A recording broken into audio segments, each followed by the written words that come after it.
So, first of all, I'd like to welcome my guest for today. This is Roelof Colyn. Before we start the conversation, I just want everybody, all the viewers, to feel very welcome here in Roelof's shower and in my bathroom.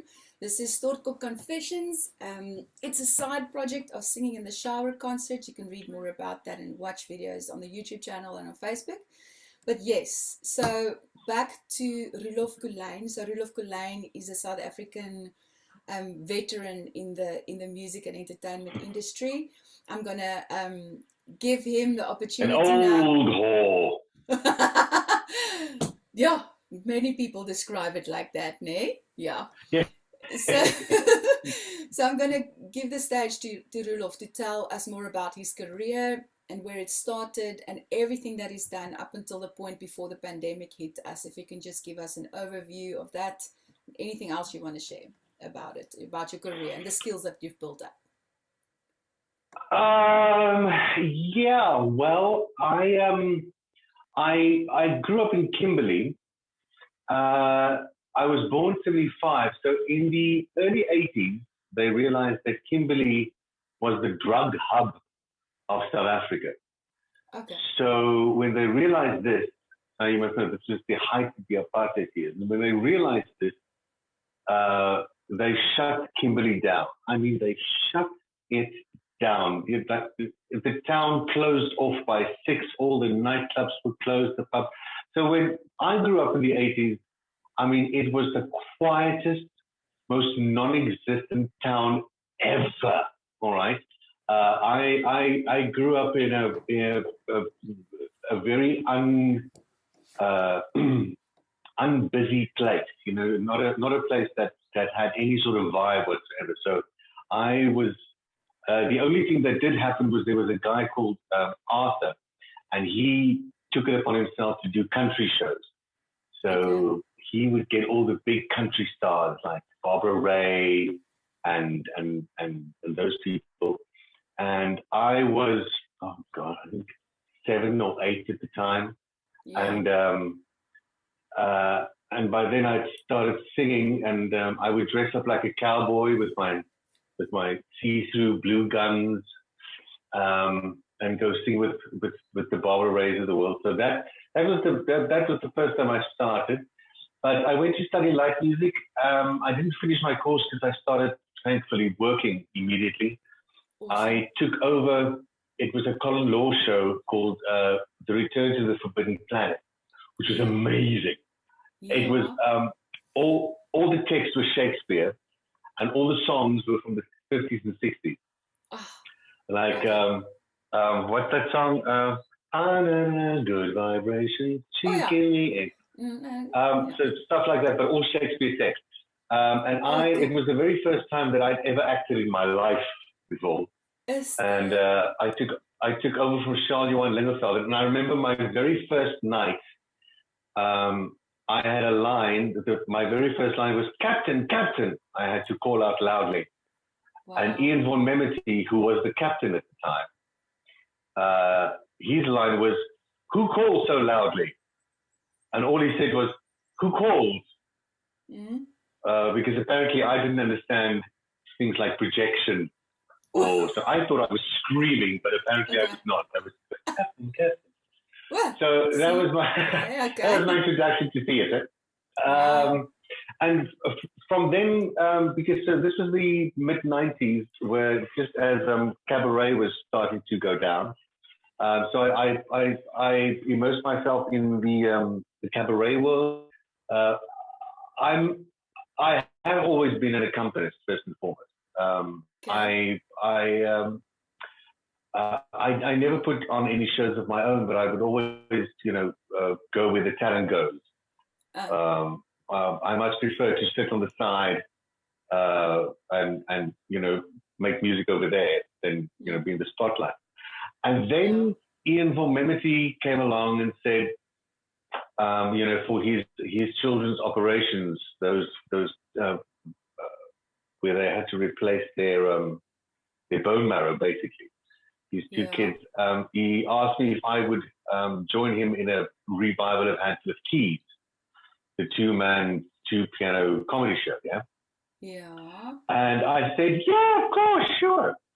And I remember when it came out in '94, I was in my first year, and Heidi Edling, who I was studying under, said, oh, you have to go see the show. It is so funny. It's so good. And I said, yeah, sure, I'll go. But I thought, what could possibly be funny about pianos and singing? And I just never went to see the show. So when Ian asked me and he gave me a VHS tape of it, I just stared at the TV for 2 hours and thought, I can't do that. Yeah. I can't do that. That's ridiculous. Yeah. It was extraordinarily funny. But I did it, and I did it for 17 years, and it took about 16 and a half years to sort of get it right. Wow. Wow. But 1,000 Talkers Later, that was one of my favorite things to do with that show. So that was one of the few times that I did some acting. And yeah, I just, in our industry here at the southern tip of Africa, you can't afford to just do one thing. If you play the piano, then you're probably going to be a musical director, and you're going to arrange for choir, and you're going to do some band arrangements, and you're going to be a band leader, and you have to do as much as you can, otherwise you won't work. So I've done as much as I possibly can, a little bit of everything. I see. Wow. Roelof, yeah. It's interesting how the people we meet, like you're saying, Heidi Edeling, I know she's also a legend in the industry, Yeah. I could see something that you will enjoy and you didn't think it, and how that worked out. How amazing is that? Sometimes like these people come into our lives and they just inspire a little part of our lives. Absolutely. So people can actually, the viewers can read more about Roelof in the description below. His CV will be up there. You have to read this. You have to see the work that he's done. So Roelof is a full-time performer. It's not that he's been teaching and doing other stuff. He's been immersed into the industry. So Roelof, please, let's go to that moment where you received the news from the president. Listen, it's lockdown. Nothing is allowed. We can't perform anymore. Just tell us a little bit about the work that you've been doing up until that point, maybe the past few months or year or two, what you've been busy with, and how that news impacted on your work that you had lined up at that point in time, so we can understand. Yeah, right. So, but I'm a little slow. Okay. So what I do is I sort of do things in little short segments of my life. So I spend a lot of time as just an accompanist, and then like I said, I started out with cabaret, and I played for 2 opera singers, artista. I did a lot of that, and then I became a band leader for a couple of years, and then I did theater and whatever. And so just before the lockdown, I was actually doing shifts, which I thoroughly enjoyed, because I was at a time in my life where I was feeling a little burnt out. I was feeling a little overused and underpaid, as everybody does, really. Yeah.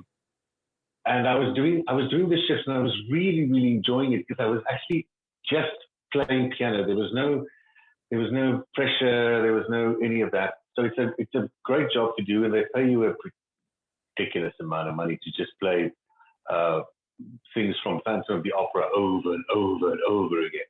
Yeah. I remember I had to, this last shift that I worked on, they said, you have to be prepared. You have to know everything of what has been going on in music the last 10 years. You have to be so on it. And I reluctantly, downloaded all the Now This Is the Best Year of Your Life CD volume 174. And learned all those songs. And all I ended up playing was Lloyd Webber anyway. But yeah, the point is, so I was on the ships, and then it sort of started the end of 2019, when the talk sort of came through internationally of COVID, and slowly but surely things were starting to fall apart internationally. It hadn't really reached us yet. Yes. I think it reached us sort of in March, January, February, March. Yeah. But by that time, we'd already gone home. And I, it was for a South African, you sort of think in terms of, it was like SARS. You hear about it and everybody's going on about it, but it doesn't really affect you. You didn't really take it that seriously, and then it just kept getting worse and worse and worse, and the first lockdowns came, and I thought, well, all right, maybe it's a little over hysterical, but things will get back to normal at some point. It'll be a couple of months, because you don't really think. You try not to think as far ahead as possible, because you're scared to go down that rabbit hole. Yep.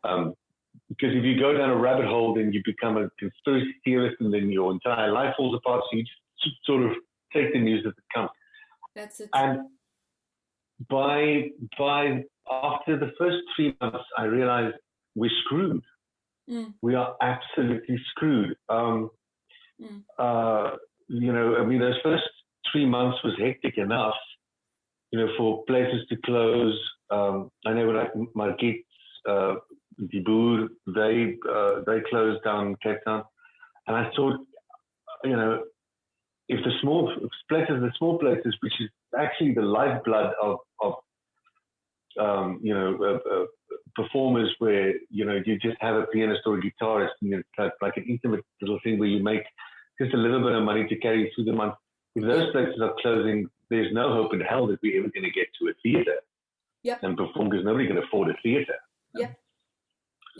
And then realizing the theater's also closing, and I realized after 3 months that I haven't worked for 3 months, and I'm not going to be working soon again. And apart from one project that I did for a friend, 6 songs for an album that is still in the works, that might or might not happen. Apart from that arrangement of 6 songs, I have not worked since February 2020. I've not worked. I haven't earned a single cent. And I can tell you what that does to mental health is not great, because it's like you cease to exist. Not just in the industry, but as a contributing person to society and to life and to your own stuff. Sorry, I had been diagnosed with anxiety and severe depression a while back, but in this time where every day you get up and you desperately try and look for something, realizing that it's not going to happen. The pills only get you so far, and also, I can't do anything else. I literally cannot do any other thing. I suck at rugby. I just wanted to ask, maybe you should consider that. I just wanted to ask that. Yeah, no. I mean, I'll go, but I won't be successful. The only time I ever scored a try was, I didn't realize I'd been playing rugby. This was in primary school. I've been playing rugby for like 2 years. Yeah. And the only time I scored a try is I managed to get the ball. I can't remember how. And I ran my little leg down to a stump, and I did the try. Yeah. And then realized, and then afterwards, then the teacher screamed to me, other side. I didn't know they switched sides halfway. Nobody told me that. I thought you just stuck to the side. Anyway. So that was never going to happen. Okay. And I flunked math with an H in standard 7, so nothing mathematical was going to happen. I don't care enough about clouds and terrain, so there goes geography. So literally, I'm not skilled in anything else. It was always going to be music. There was no doubt about it. I never had to think about anything else, because if it wasn't going to be music, I might as well not exist, because that's the only thing I can do. So I have no other skill, right? Yeah. So I did the TEFL thing, but by the time I finished the TEFL, which is teaching English in a foreign language, by the time I did that, all the companies overseas said, we're not taking first-time teachers. We're only doing seasoned teachers because of COVID. So, that fell through. Yeah. I looked for work everywhere and nothing came up, because by the time South Africans realized, oh, I have to do something else, I have to try and get a skill, the world was already doing that, because we were behind on the getting into things, because, it hit us so much later. Yeah, So, exactly. and like I said, truly my mental health has been really holding me back, to just go look for a 9-to-5 job, like some sort of receptionist. I've been looking at jobs, normal desk jobs, that other people do here in Kimberley, and I just haven't been able to drag myself to the place where I have to leave music behind, because it's not my life anymore. And I don't foresee music being my life in the foreseeable future, which is terrible. It's terrible. Yeah, yes. But that's exactly it. I think, the main question in this project is, how has it impacted your life? And you've covered everything. It's like you cannot give expression to it anymore, the mental health issue of it, and just that complete feeling of being lost. And our government, I don't know if you applied for grants, or how do you, the government, the help that we got from them, the grants and stuff that was available, did you even look at that avenue? I didn't look at the avenue, because I don't understand it. I just literally, I don't understand. I just assumed, as far as I could tell, that there weren't any real grants for, I don't know, I could be completely wrong, but like I said, I'm slow. I need really, really good sort of indications of what to do. If it didn't come under the heading, apply for grants, musicians, actors, and stage managers and crew, then I didn't understand it, So I never thought I was part of any of that. I see. I'm trying to do SASA. I'm going to do SASA this month and see if I can maybe do that. Yeah. But I don't know. And the problem with the government is that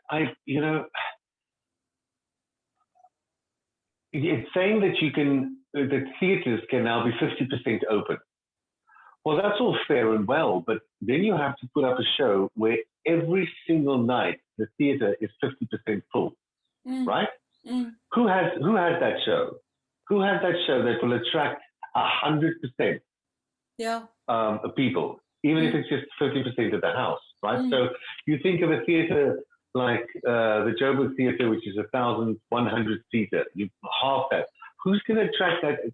And who's going to, and from that money, if you have to have 50% full, how are you going to pay for the stage and for, the rent of the venue? Exactly. Nobody has a show that's going to be able to attract that many people, unless you're a famous singer with a big following, or a famous actor with a big following, like the Sandra Prinsloo or the Gerd Darrens, that will fill the space. Yeah, I'm just an accompanist, and the TV I've done was in 2002. I'm hardly famous enough to put on a poster and people will go, "I'm sorry, you are who again?" That's not going to attract enough people, So the government really hasn't been looking out for us, I feel, at all. And I think it's true of all contract work. Because I remember at the beginning, there was a lot of famous singers were putting up these, what do you call it?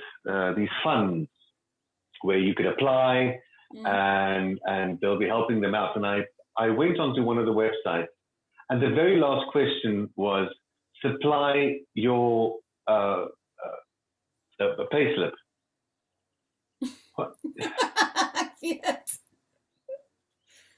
So I said, I don't have a payslip. and then they said, and then the next page said, sorry, you don't qualify. Well, who has a pay slip? I mean, Precies. if you're lucky enough to teach, you have a pay slip, at a school or something. And If not you, even. if you, yeah, not even. Well, how? Oh God! So that Yeah. I didn't. Yeah, I don't. So it just seems like there's no actual avenue for me to be able to um, without going to friends or family. And I'm a stupidly proud man. I don't want to do that. But if I, to go to my country and say, help me, there isn't any. I don't feel like there's any real help to get us through. So and the art is the first thing to go. When there's a financial crisis, the art is the first thing to go. Yep. People will cut going to the theater or going to movies or going to a live show first. That's the first thing they'll cut, because that's an absolute luxury. It's a night out, and we can't afford nights out, right? So with the new Delta variant, and I mean, we're going to be going down the alphabet at this point. It just seems, because it's a virus, and that's what viruses do well, is that they change all the time. Yep. And at this point, it just looks like our industry is not going anywhere. It's just not going to go anywhere. It's going to be in this limbo state until somebody does something. And I don't know who that is, and I don't know how they're going to do it. But I mean, you can't have 90% of the country's artists changing careers. I mean, how do you have a nation with no musical or artistic input? Exactly. It's scary to me. It's very scary. Yeah. I'm just so thankful that somebody like you are saying all of this stuff, because people are too scared and too proud to say this. And this is the starting point, is for us to be able to speak about it. And when I say us, I'm not necessarily saying that we have very different experiences and backgrounds and ways to cope with things. But this is the starting point. And an important part of this that you pointed out is that you don't understand the government. You don't understand how it works. The way that we are being communicated to, but in a very passive way communicated to, is a very corporate way. And we don't think in corporate terms. We don't think like that. So the communication between us, the industry, the people who are on the ground doing the work, and the organizations, all the music organizations, entertainment organizations, and government, that way of communication should be looked at and changed to cater for us, because we don't think like that. So yes, the government had grants going out, but the problem with that is, like you're saying, they don't even understand the nature of the industry. By having 50% of a venue filled, that actually sets us up for more failure. How will that work? It doesn't make sense. It doesn't make sense. Like here in George, we had Arno Karstens perform, and there was 40 people or something like that in the crowd. It was a fantastic show. I respected him so much for still having that professional standard up there, but it just feels so wrong. It feels so wrong. And it's not about boosting the artist's ego by having thousands of people in the crowd. The value that artists bring to people is tangible. It has a price tag. People get something from it, and it's been taken away from the public and from us. There's something wrong with it. They should find a way of setting it up so that we can carry on by doing it in its authentic energy, in the way that it's intended to be. So first of all, like the communication thing, no, I don't know. Yeah, you wanted to say something? Yeah, absolutely. No, absolutely. I completely agree. Look, I mean, I will be the first person to say, again, I am slow. There are lots of things that I missed. There's probably ways to get to these grants, and there's probably users. And if any of them are watching, please get in touch with me and tell me how you do it. But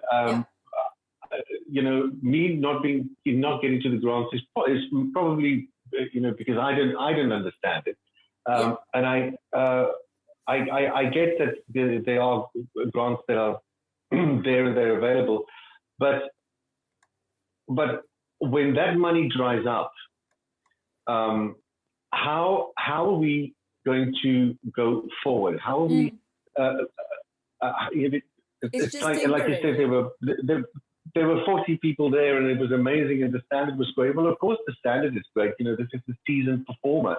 This is a guy who has done this all his life. This is what he does. So he realizes that even if it's just for 40 people, this is the only 40 people he's going to get. Yep. Because he can't get 80. Yep. Or this is the 1,000 people you get. You can't get to 2,000. So you have to make sure that you get that 1,000 or that 40 people back again. Yep. So you do your job really well. Of course you do, because this is what you do for a living. People keep forgetting. I have a friend, Sean Butler, who keeps telling people, no, this is what I do for a living. I went and studied this. Yeah. I studied this to do it. Like you are a accountant and went to study it and do it for a living. Yes. That's me. Yes, exactly. Everybody thinks things like music is easy because everybody can hold a note. Yep, but there's a reason that you study it, because there's some stuff that it's a little bit more than just holding a damn note, So I've taken it seriously enough to go study it, and when I get onto stage, I do it as well as I can, because I need these people to have a career. Yep. So if the government keeps taking those people away from me, how am I supposed to have a career? Exactly. And I say again, you can't have an entire nation's artists, and I mean artists in the broad spectrum. You can't have an entire nation's artists go and do flipping burgers or something, because what's the point of even trying when government says no? Well, no, we can't do that. Exactly. We count we count your job the same as funeral. Same amount of people. Sorry. Yep. It doesn't make sense. Then do something. Then do something about prevention at some sort of level. I see these health passport things are now coming up. Do that then. Make sure that people can come in. Like have that little passport that I've been vaccinated. That passport that can put you on an airplane can also get you into a venue. Yeah. Just put that into people's minds. Open it up so we can go back and work.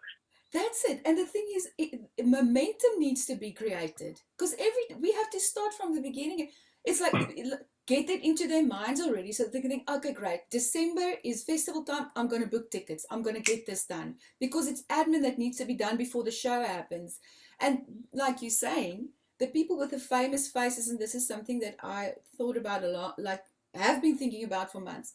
People with the faces, the recognizable faces, have the best chance of going forward. But what they don't understand is there's an entire team behind those people who also depend on that person's success. And now we just cut, because now Arno has a gig at the theatre, but he can't book the entire band. He can't afford a musical director or whatever it is. So he literally brought his drummer. It's his drummer and him, the two of them. So everybody else loses out because only 50 people. So we're in a pandemic. So the 50 people 50% who shows up to the venue, must we now charge 5 times the amount for the ticket to cover all the costs for the show? No, we can't. We actually have to charge less. This is absolutely. Yeah, no, it's just a myth. We have to not only do we have to charge less, but that's a good point that you're raising. Is if you are lucky enough to be able to fill the 50%, you can't double charge, because the people who are coming to the show has also been through COVID. They've also lost their jobs, or they've taken a serious financial hit. Just the fact that they come out to support a singer in this time is extraordinary. Yeah. Because everybody's doing terribly. Absolutely everybody's doing terribly, right? Yeah. So just the fact, like you say, this, Arnu has a great following, and people know that if they're going to take a chance and spend that 100 or 200 or whatever 50 rand it is, they know what they're going to get, and they're going to love it. Exactly. But he can't bring the band. I mean, can you imagine? The accompanist is gone, but completely gone. That's not going to happen at all anymore. It's now a singer, and he's backtracked. That's it. So there goes that avenue for me completely. Yeah. That's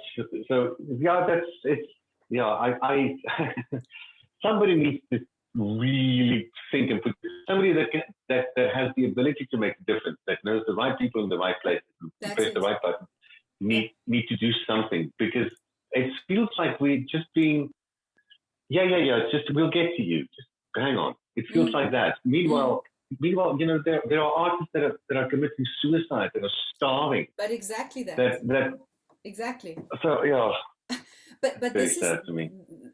exactly. But I know that we're constantly trying to tell ourselves, I have to be positive. Let's stay positive. But what does that mean? I think to be positive is also to speak about this stuff. And if it means we have to complain about it and criticize, then that's what we have to do in order to get to a solution. Because the only way to get solutions is to speak honestly about it. And we have to ask ourselves, what is the value of this thing? What is the value of what we do? Once again, I mentioned that already. But I remember thinking in the early days, I thought, car watchers are also people who get up in the morning, they go and do their job. That's what they do. And they're basically beggars, like many of us. We glorified beggars. We hope people are going to pay. And what are they going to pay? So you get up, you go, you work, you beg for your money, and then you go home and you look after your family. But I think car watchers actually they kind of make good money. It's not too bad. And I thought, well, I can't get to go to work. I studied. I spent all this time and energy in this, and I'm like basically worthless. I can be seen as somebody who's just like, hey, I'm going to be a car wash for the day. Let me go and do that and make an honest living. At least I'll make some money out of it. They're allowed to work. They were allowed to work, but people with professions like us weren't allowed to work. And now I compare that to, you mentioned earlier, professional, that what it means to be a professional. That is different to just singing a note and holding the note. Like, I can here I go, I'm a professional, I'm an artist.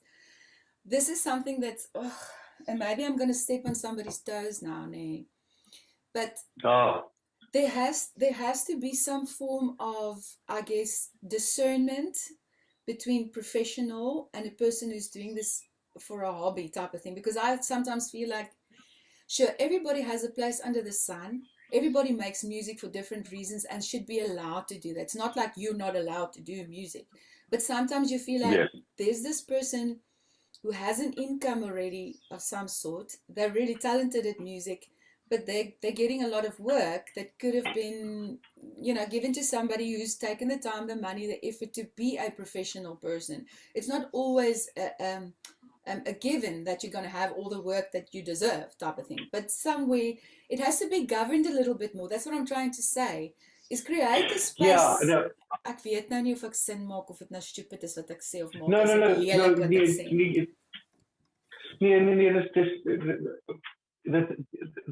The problem with that is, if somebody does something on the side and just as a hobby, but they have an actual income, if they get work, it's because they're very good at their hobby, and they might as well have done it professionally.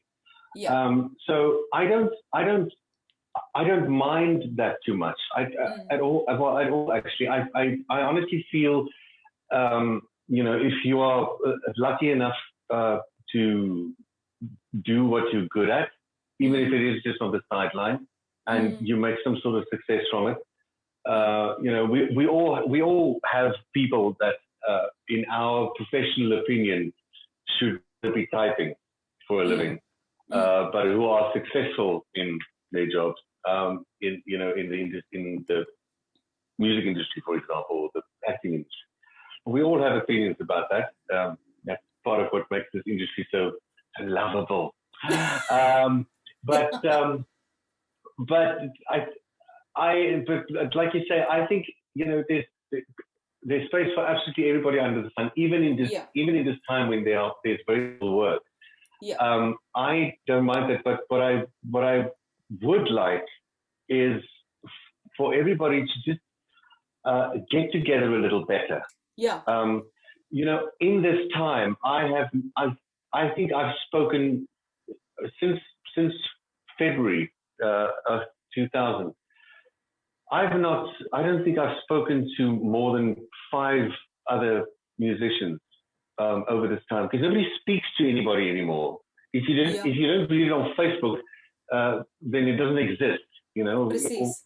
And that doesn't help anybody's mental health. That doesn't help anybody's reaching out. It doesn't make anybody feel like anybody cares enough to do something about something. You know, Yeah. I'm an accompanist. That is also true of my personality. I'm the guy on the side. I'm not the guy that comes up with the ideas and you know, if you come up with the idea, I can take it further. But the bedreven mensen must come together and just find a way for us to get to work. Find a way for the little old me's to also get back and have that chance, you know? Exactly. It's that's very true. And a big part of our industry is the social side of it. That's a big part of it. That's what keeps it alive. Yeah. Relationships, collaboration. It's part of it. It's part of the survival. And here we are, stuck at home, and we have to do everything online. And I think our generation are very much where our mindset about the online world is very different to the young kids of today. It's difficult for me to transition to online. I just went for it and say, oh, yeah, let's figure this out because I think it's necessary. It feels very unnatural and whatever at times. But if you can find a way of being yourself and authentic and just putting yourself out there, then I think it'll be amazing. It'll be great. I remember you were putting on Facebook that you want to start teaching, for instance. Yeah. Yes. Well, I've never taught in my life. Yeah. I remember I was in Port Elizabeth when we were doing Hansel Keys, and my primary school teacher moved there, and she said she's got this pupil. He's learning unique to the classics, but she thinks he wants to play, you know, other stuff. Can I come and just talk to him a little bit? An hour and a half later, that child was so tired and so exhausted and just reeling from all the crap I was spewing at him. And I realized I can't teach. You know, I said, and then he said, oh my God, and then, oh my God, you put that thing, oh. So I got a chance to teach a friend of mine, an old army friend of mine's daughter from Syria or whatever, and I just take it slow. So because of that, I thought I'd put up teaching, but also I'm a little late to that as well. You know, the teaching thing is what everybody's doing. Yeah. So there's not much happening there, but yeah, I mean, literally, you know, what I want to teach people is, you know, when we were taught music in school, because you know I come from you know, the old era. You were taught music theory, and then you got your pieces, and then you had all your scales and arpeggios crap, right? Yeah. And those three things always existed apart to me. They were never one thing. I mean, I knew that they were supposed to be one thing, but it didn't ever feel like three things, because my pieces I played, but you never take with the other stuff and integrate it. So what I'd like to teach is everything at once. You know, make it as easy as you possibly can, because music is such an easy language. You know, you only have to think in like 1, 2, 4, 8, 16, and 32. I can do it, and I flunked maths with an H, like an 8, which is between 0 and 9%. Okay, if I can do it, anyone can do it, right? Yeah. So I want to, teach people just you don't need a lot of music theory to understand how to play this piece. You don't need to do a lot of scales. If there's something that's hard in the piece, you don't have to practice a scale to do it. You just practice that with the right, I'll show you some techniques for it. So for me, it is about, I think the most important thing for a piano player these days is to be able to understand style. Being able to play the piano is one thing.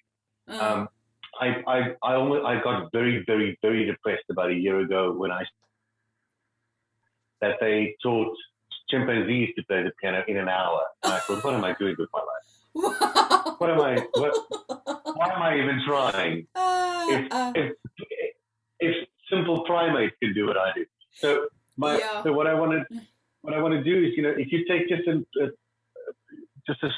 any song, can you play that song in a country style and in a funk style and in a ballad style and in a That's cool. rock style on Yeah. just your single instrument, whether it's guitar or piano or whatever? Because I think style is the thing that's missing. People don't understand style. I mean, they know the difference, but they can't play it.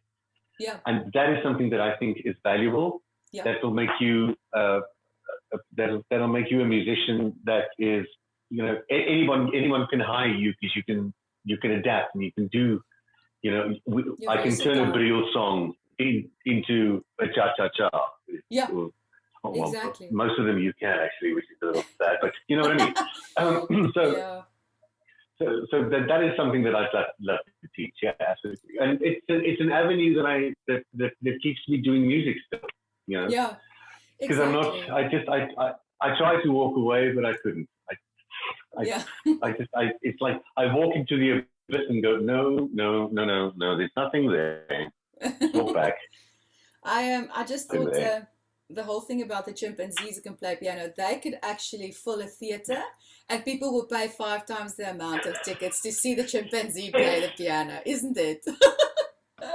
Yes. You should rather be the I would pay manager. very good money to see that. You should be the agent. You'll make a lot of money for these chimpanzees. But Oh God, Roelof, the entire show could just be me teaching them in an hour to play, and people go, "Oh, wow! Maybe I can do the piano too." Nice. the Shut best up. teacher in the world. I wanted to. I don't know if you know about websites like Udemy. I think there's a lot of them now.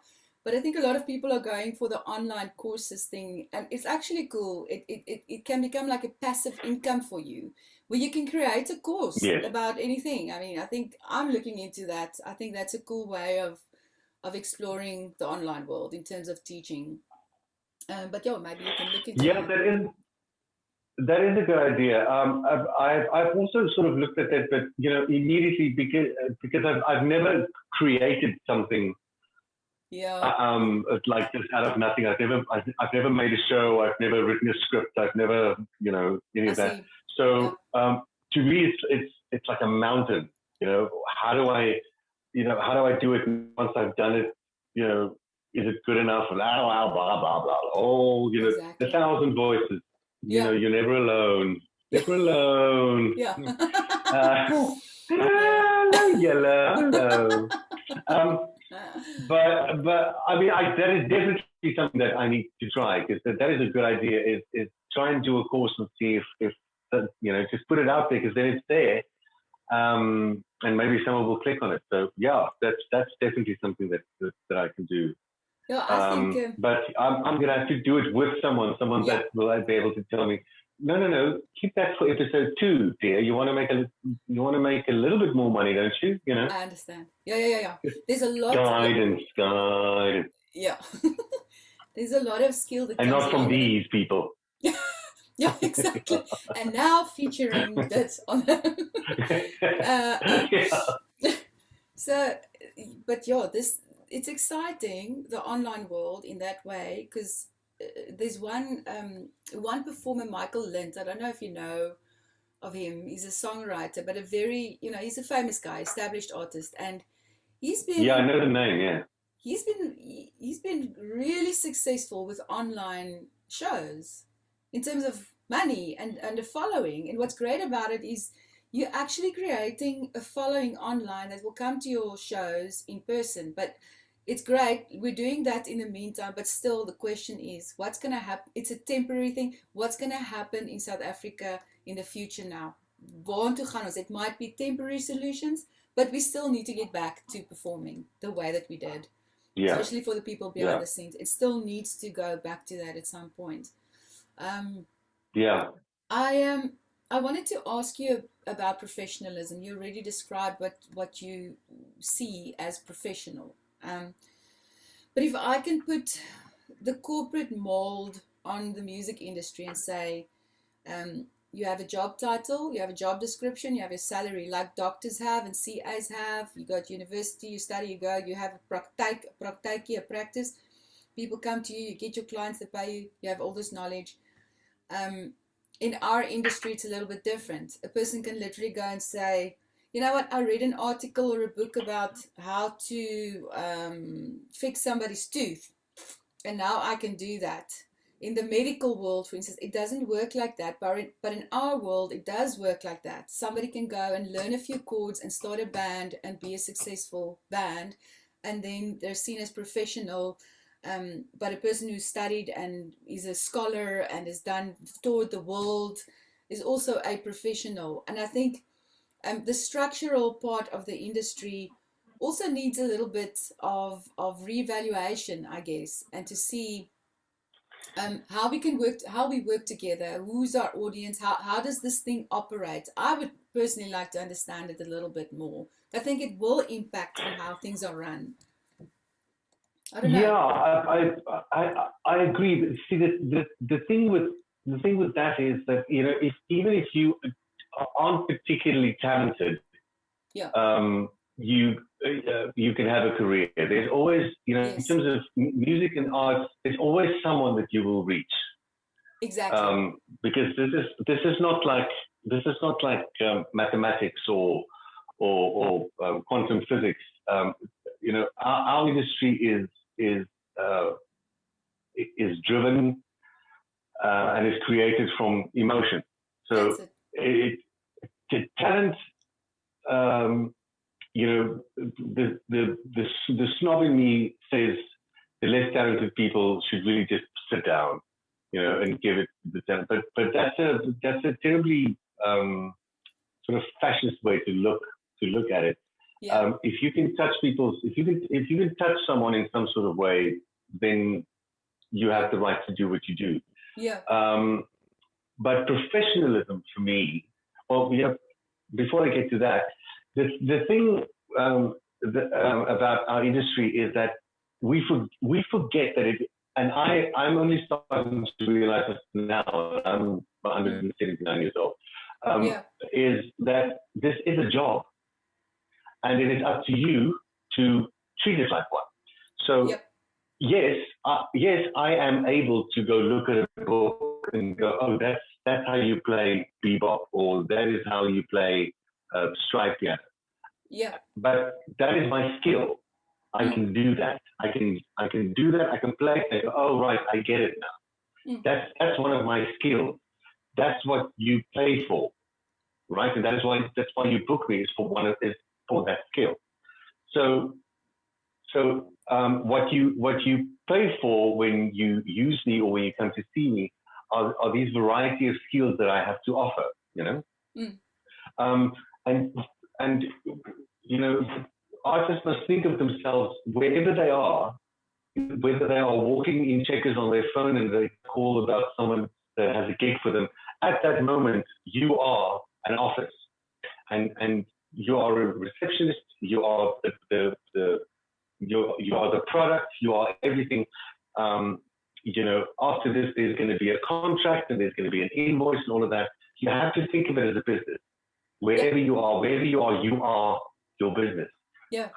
And that's part of professionality. I spent my 20s not being professional at all. I was emotionist and nearly. So I was, you know, always late for everything, and I would miss deadlines and this and that and the other. Because that would be that's you know, another very important thing is, you know, be on time. Don't you know, when you make promises to a client, keep them. Don't come on one night and do a great job, and the next night, oh well, I've done the great job, now I can relax and just do a terrible job. You know, that's sort of that ethics and standards. Yeah. But yeah, an artist must consider themselves where you are. A singer, for example, your instrument is inside you, right? Yeah. So if your body is doing badly, so is your voice, because inevitably it's all connected. If you're doing well, your voice is doing well. But it's also just two little muscles, and they need practice, and they need continuity, and they need attention, they need Yeah. care. Yeah. And whether it's those two little muscles or something that you play with these things, it needs constant care because that is your product, it is your job, it is what you have to give. So Yeah. wherever you are is your business. Whatever you do, that is your and that is I think a big part of professionality. Professionalism. Yeah. Yeah, and it's funny that a lot of these people that do it, that just do sort of music on the side, they get it far more than we do because Yep. their real job.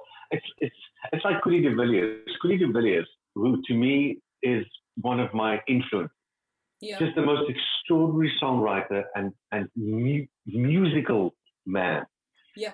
Does music on the side. Mm. It's not a job. It's not even vaguely a job for him. It is completely on the side. But he does it with everything he has. But he has a day job. He has what he calls a real job. Music's not a real job to him. Yeah. Because of his own stuff, he doesn't take himself seriously and this and that and the other. Yeah. But he understands how to, what you put in is what you get back and how to run music. That he understands that. And for someone like me who just goes, "Oh, you want me to play? Yay!" you paid me? Oh my God, I'm going to go get a burger. I haven't had a burger in so long. Not thinking. Yeah, I think that's really important for everybody also to think about is that, and I want to bring it back again to the priority that the government placed on the industry is really only certain people who were eligible for that. In other words, certain people's circumstances were valued to get the grant and others weren't.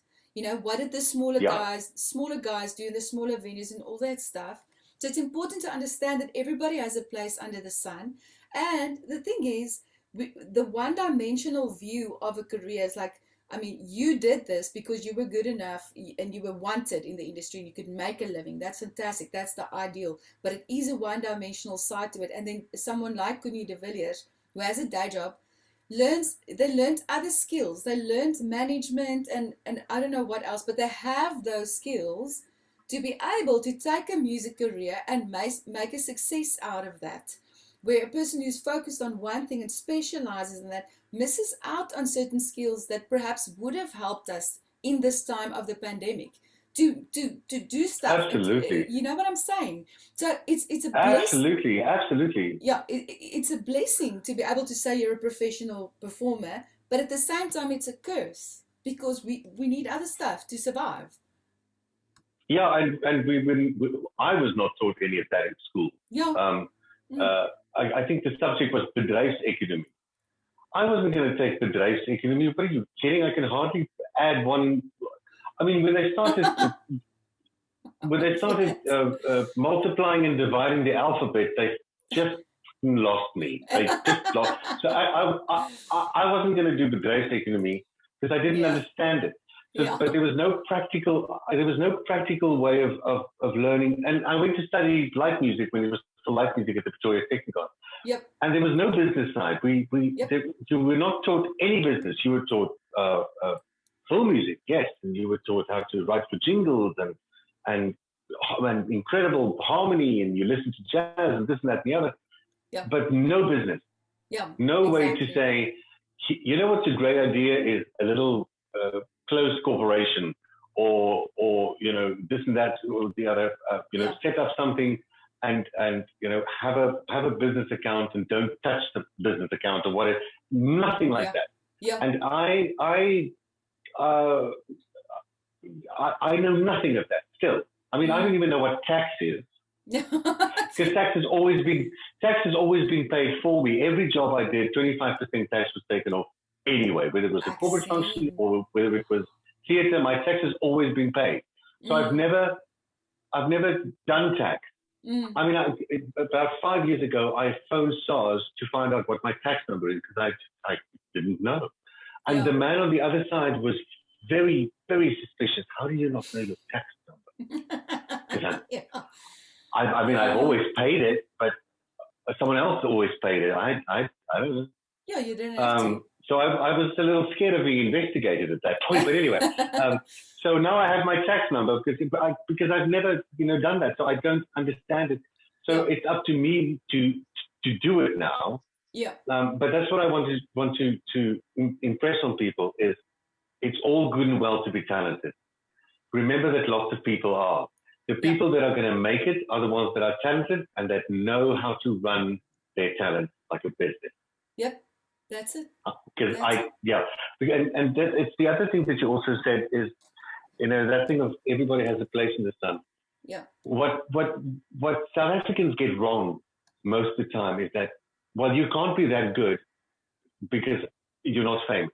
Exactly. Exactly.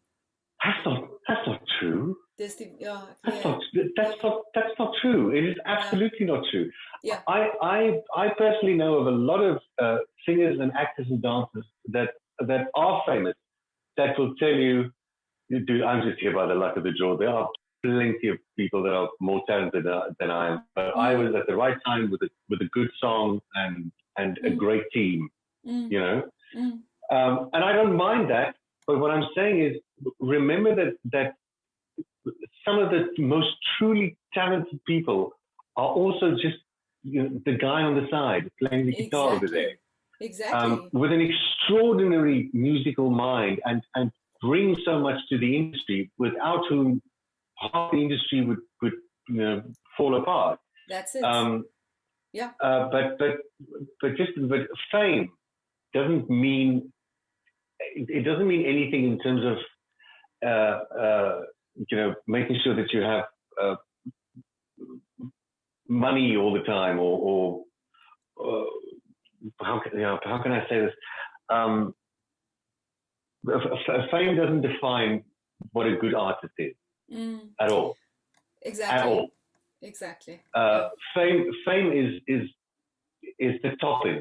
mm, It's just the topping. It's not the cake at all. It's just the topping. You know.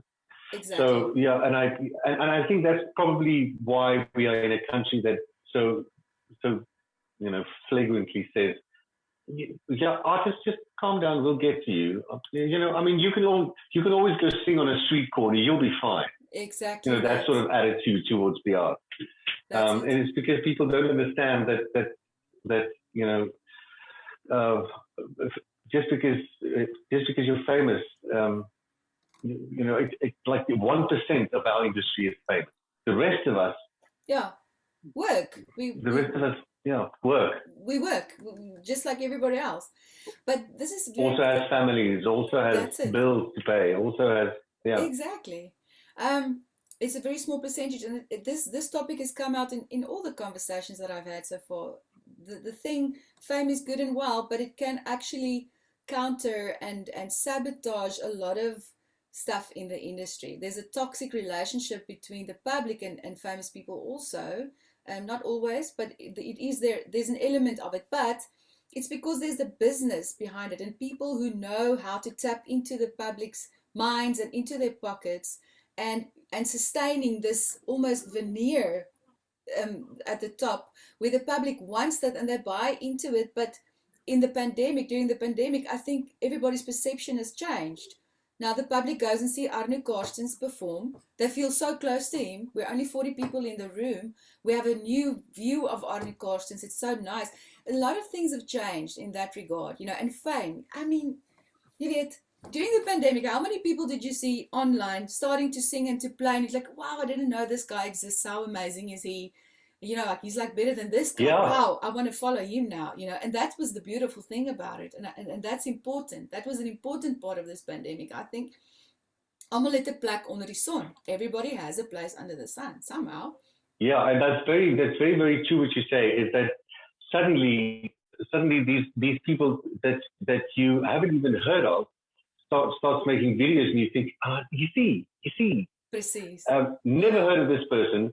Yeah. His CV says he's been doing this for 15 years Yep. professionally. Yep. Never heard of this person. Look how amazing he or she is. Exactly. Hoe lekker is dit? And that is a gorgeous, that is one of the few light points of this pandemic, is finding out how talented people really are. Yeah, exactly. Another guest was saying that she was telling a story about um, a very famous guy who had to be the master of ceremonies at an event. and he was paid 2 or 3 times more than the band who was performing at the event, literally Yes. just to go onto stage and say, "You've won this prize, great, let me go home now." And I guess good for him. Yes. He can exploit his fame like that and make a buck. But how crazy is that, eh? To think, Yeah, no, absolutely. But then, it's the strangest. To me, that's capitalism for you. It's yeah, the yeah, richer you are, the more free stuff you get, that's true. Dis waarheid, which nee? just blows my mind. Ja. Makes no sense. The people that can afford everything get everything for free. That makes no sense to me Ek weet. whatsoever, and I will never understand that. Ever Exactly. will I understand that. That's The true. poorer you are, the more you have to beg for something just for a scrap. But if you look at how bank accounts are set up. When you have millions in the bank, Yeah. suddenly you don't pay for the bank account. You if you have to rent a car, you rent the car for free. And all. Ja. What? Dit What? is mal. Hello, Dis I could mal. do with that Ja, because I have to presies. drive to Copenhagen to go do a show for 7 people.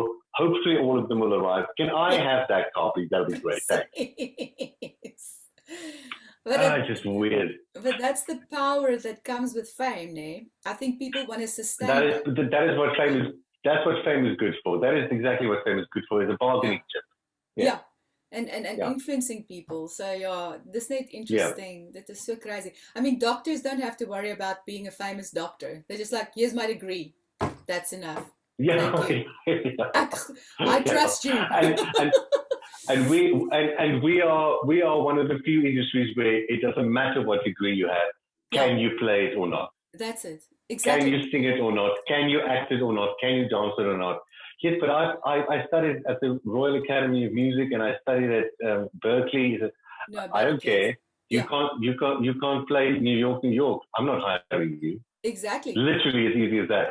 Exactly. So in the one industry where you don't actually, where all of your papers doesn't count, Doesn't count. it's Unless weird. you want to go and It's teach, just, that's good. And yeah, so, but I think yeah, that, and that's another thing that people forget is that we go and we study. We go and study music to find out stuff that we didn't know, so that we can uh, apply it into our work and make ourselves a far more rounded artist, so yeah, that what we express reaches more people. But people forget that all of that studying doesn't mean anything. yeah, That piece of paper doesn't get me any jobs. it doesn't. I that 500,000 rand that you spent on your education means nothing on paper, but Hmm. I did it anyway for Yeah, you. yeah, I did it for you, yeah, and like I exactly. did it for me for at the end for you, so that it comes through. But I didn't have to. Het hierdie ding afgesny. Oh, sorry, my phone rang.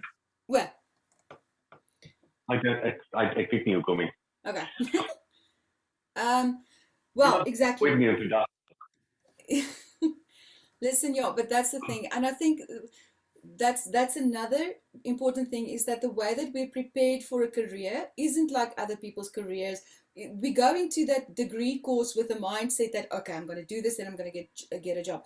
But that's not how we should be conditioned to think about that degree, because that degree is really because you're passionate about it, you want to learn and you want to be good at what you're doing. That's great. But you can also do that outside of a university and learn from mentors and learn from working. That's also good.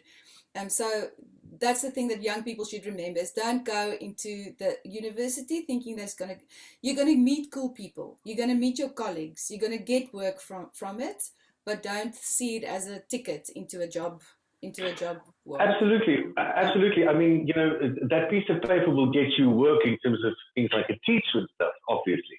yeah, But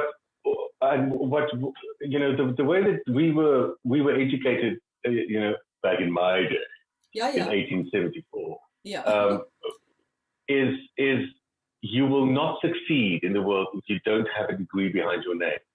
What what we should be telling people is, that thing of the 10,000 hours. If you spend 10,000 hours on something, then you probably understand it and you're good at it.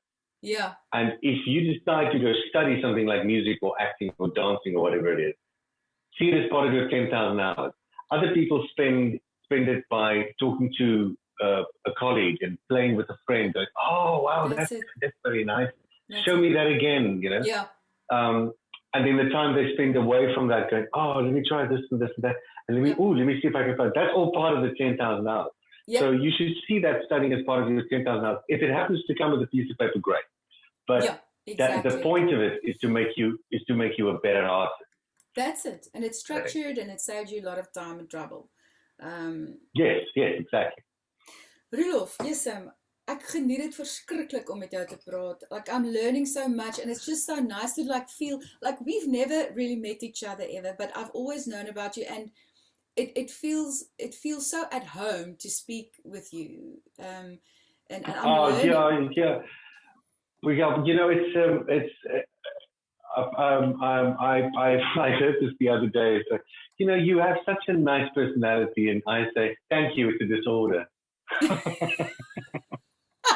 now that I've been properly diagnosed, I can actually say that. Oh, thank you, it's a disorder. Thank you. Yeah, but you know, the point of this, what you just said is we are. It's like you said at the beginning. We are such social people. This is the first conversation I've had with a fellow artist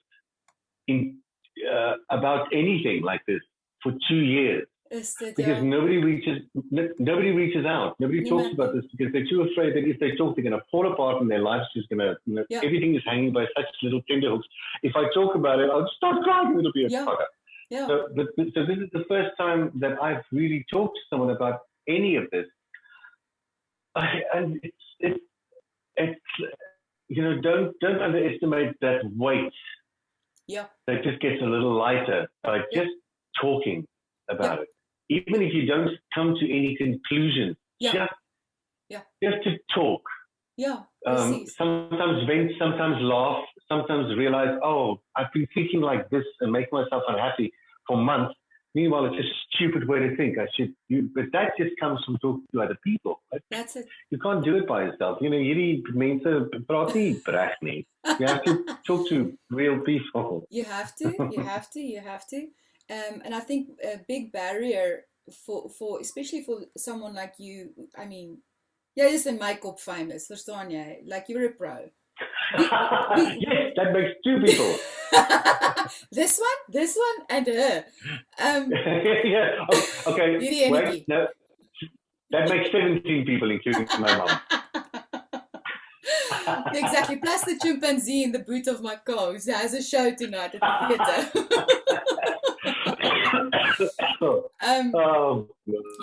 I think we often develop a view of ourselves that's not realistic. I think we often develop a persona that fits into the industry and it gets fed all the time. And to have real conversations like this is a scary thing for plenty of people. So this is really, it is exhilarating. This is exhilarating.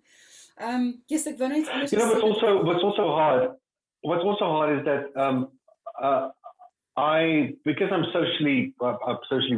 awkward. So my outgoing personality is something that I have to switch on. It's you know, if I go to if I go to a grocery store, I have to switch it on. Otherwise, I would love to just go in, pay, and leave. But I have to switch it on. So that's true for a lot of artists. So when they have to talk about stuff in a serious way, they are so afraid that people will see that personality isn't the real one. It's the one that makes me money, that pays my bills. But they would rather not. They would rather not do that. They would rather have this conversation privately and not like this, you know. So yeah, I mean, I get that too. But ek dink dis omdat ek nou in Kimberley is en ek is vreeslik alleen. Dat ek het vreeslik geniet om met jou te gesels. Ja, ek voel dieselfde. Luister, ek gaan nou aanhou praat want ek dink hierdie is belangrik. Last point that I want to make. The mental illness Right. thing. The mental illness thing. This Yeah. is something that I've also had to think about a lot. And it has come up in other conversations I've had. People who've had to go on medication for the first time in their lives and so on. But I've had depression since the age of 16. And you also said that you've had this problem, for a long time.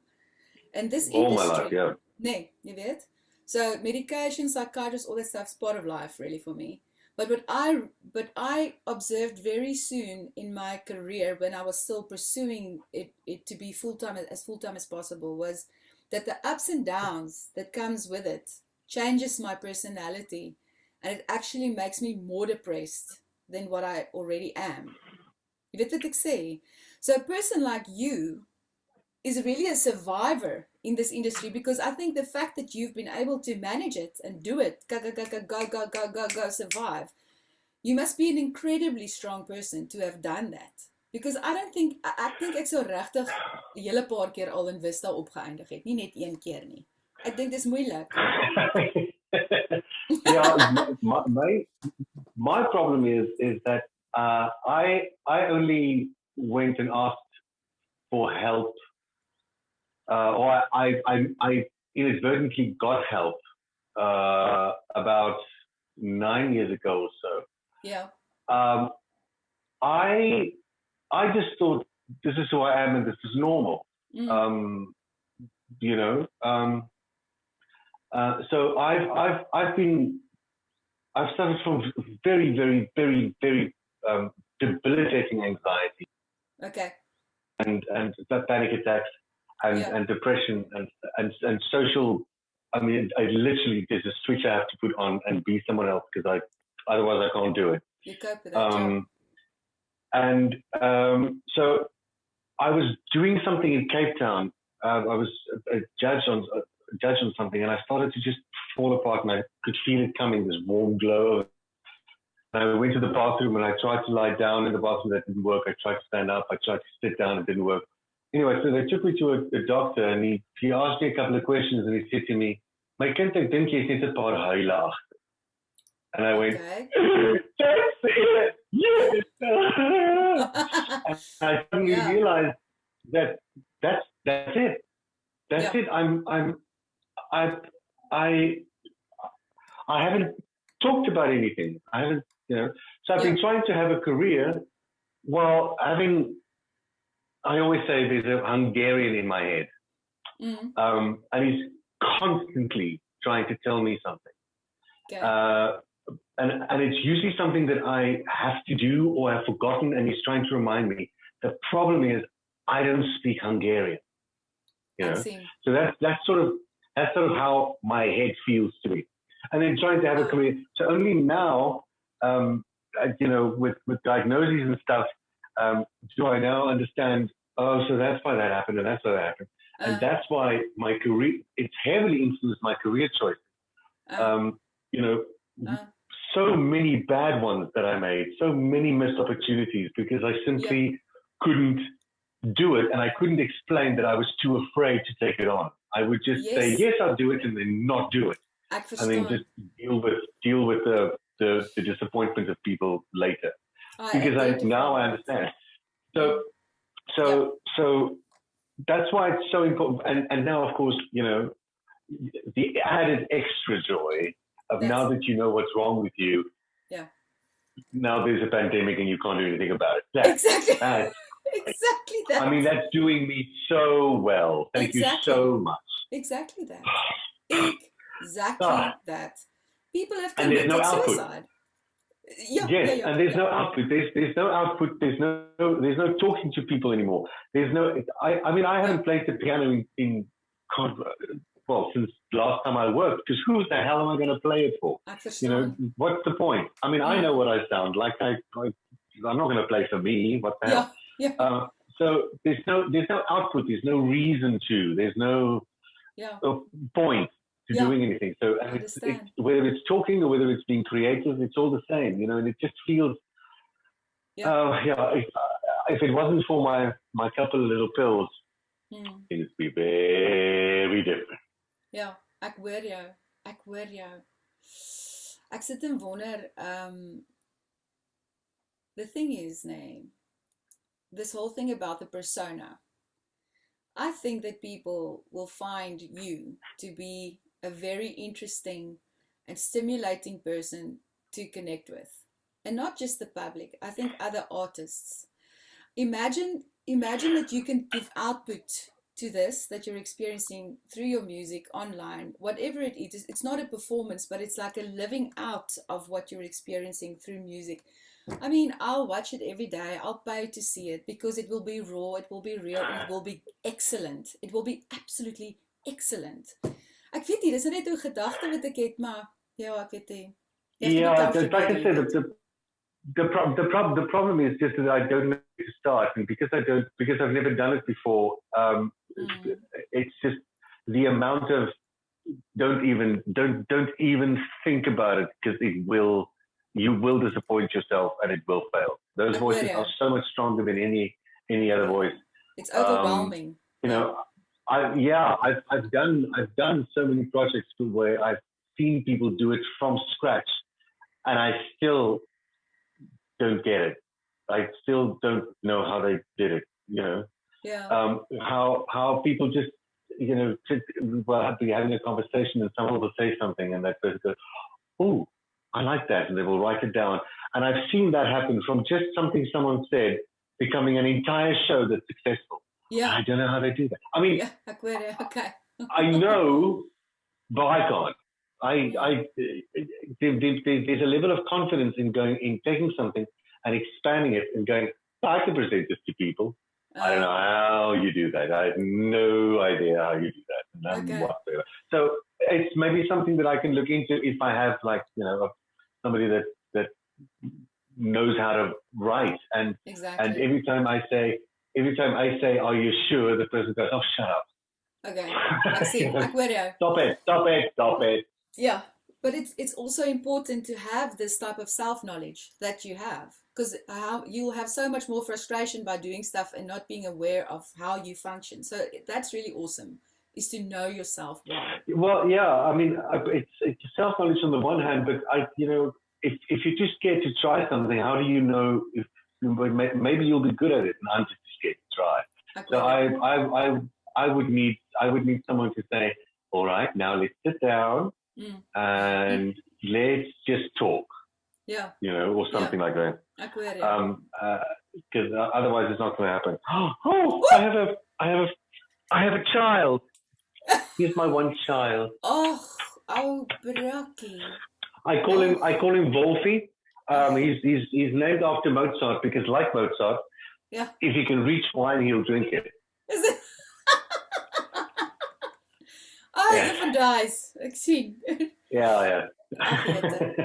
Well, yes, Roelof, it's been just an amazing conversation. And is there anything else that you want to add at this point? No. Okay. I think we've covered. Fucking hell, we've covered some stuff today. It's been amazing. Dit was amazing. Yeah, dit was amazing. Like, bye, dan. Dit is 'n groot plesier. And yeah, so thank you for being part of it. Last question that I have is, what value do you see in this project, being able to speak? I think we've already covered it, but just to conclude, what value do you think a project like this will have? STORTKOP Confessions, to have everybody speak, doesn't matter what your rank is, and to put it out there on social media. What do you think will come from this, or hope will come from this? I haven't been a part of the industry for a while now. You know, like I said, I left to go to do the ships and whatever. And now just, you know, being so isolated, it, you know, hasn't helped. So I'm not exactly sure, like in Gauteng and Cape Town and Durban, what the conversations are. But the little I've spoken to people, everybody's doing really, really badly. Okay. Nobody's doing well. And you only find that out if you ask. And, you know, my personal experience is that people don't ask. People don't ask, "How are you?" and mean it. A project like this is asking, "How are you?" and meaning it and listening to what people have to say. So even if you didn't get a chance to sit in front of a camera in your shower and have this chat, you will listen to people that is going through, this person, all of the people that you've spoken to, you can take something from each of them and apply it to your life, and you go, oh, yes, that is exactly what I'm going through. Yes, that's the question I asked. Yes, that is the thing that I want to know. How do I get help? Where do I get help? Whether it's financial or mentally or physically or whatever it is, or just work. This is why this is important, because it's asking, how are you? Yeah. And it's a simple question like that that will make all the difference, name. That is waar, we forget about that, name. So on this it's in times like these, it's a very, very powerful question to ask, especially if you listen, especially if you mean to listen. Then for us, for this industry of ours at the moment, that's a very necessary question. Exactly. Well, on this very point, whoever is viewing this, I want you to understand that this project is not, it's not an exclusive clicked-based project. So if you want to speak, you contact me and we organize an interview and we do it because it's important. It's not a TV show and it's exclusive and blah, blah, blah. It's not meant to be like that. So yeah, as jy wil chat, laat weet my. So Roelof, thank you so much for this and for your time. It's so lekker to chat met jou. And I wish you all the best and we'll stay in contact and hopefully one day we'll work together and we'll have a lekker kuier and allerlei lekker dinge. Yes, and a lekker sing, we'll have to sing. Absolutely. Yeah. Oh yeah, thank you very much for this. I don't even know where to start to tell you what it means to me. Thank you very, very much. It's the biggest pleasure in die wêreld. Ons praat weer. Cool. Lekker dag vir jou. Ek gaan nou stop. Bye.